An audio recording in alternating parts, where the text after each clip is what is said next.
We discovered a gypsy here, not too far from the house, actually. Actually, Robert and I, we were just doing a bit of a drive around, almost a bit of a comedy of errors that brought us to that spot at that particular time. We were going out to start a pumping engine in the afternoon. We spotted a fire, which had been started by a lightning strike. So away we went to try and check that out. Unfortunately, a storm came up, put that out. So we thought, oh, well, we'll continue on our rounds. So away we went, and almost dark, and getting close to dark. And we said, well, we'll go and just check this last little board in the house here. Yep. And normally we would have just come straight home. And, I always take the camera out driving, me and my photos. But luckily this day I was carrying my camera with 200mm lens. Righto. Walked around the tank to check the trough. I just couldn't believe my eyes. There was this bright yellow bird sitting on the trough. Okay, and straight away, did you know what it was, or you hadn't seen this before? No, I'd never seen one like that before. Had no idea when I first saw it. I just called out to Robert, come and have a look at this. I never even thought to take photos for a while. So and then you started snapping away? Oh, I most certainly did. I took heaps. And it stayed there for about several minutes. Various other birds there with it because it was a really hot day.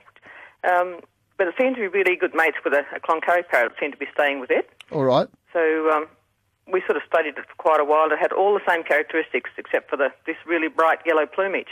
Are you going to contact someone who knows a bit more about this? Possibility you could get naming rights for this rare discovery? Well, who knows? We might end up with the gypsy parrot. We might call it the gypsy princess.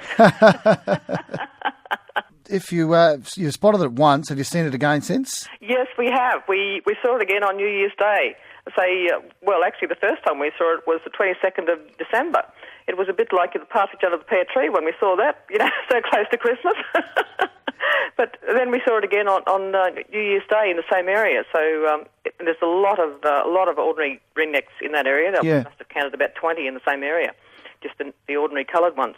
So it just seems to be, a mutation of the ringneck. So it's might have taken up living on your property. Well, it has. Apparently, they live in the same area. They don't move. Once they establish themselves, they stay within the same areas and same. All right.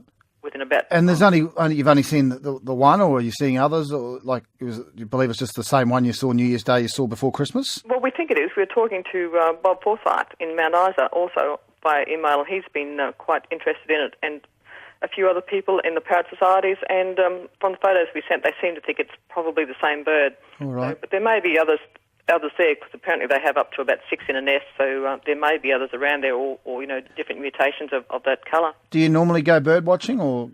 I used to about 2 years ago. Actually, I helped with the Birdwatchers Atlas directory about 2 years ago. I logged over 100 species of birds here on Gypsy. But I haven't I've been too busy in the last couple of years to spend much time doing it, but this has really reignited my interest. All right, and I've seen some photos. Gee, it's very bright, isn't it? It takes your attention as soon as you see it. I know, it's gorgeous. It's really beautiful. I couldn't believe my eyes when I saw it. I thought I've never actually seen a bird of that colour in the wild before. All right. Hopefully we can get someone to give more clarification on this. And it's hard because it's quiet time of the year getting hold of people, isn't it? Well, it is. I've discovered that. Most people, the emails come back saying they'll be back in about a week's time. Well, keep me posted if you hear any more, but it looks like you've found a rare find on your property. You might get naming rights for this bird. That'll be wonderful. Thanks for your time this morning. Jacqueline Curley there of Cloncurry. Her property is north of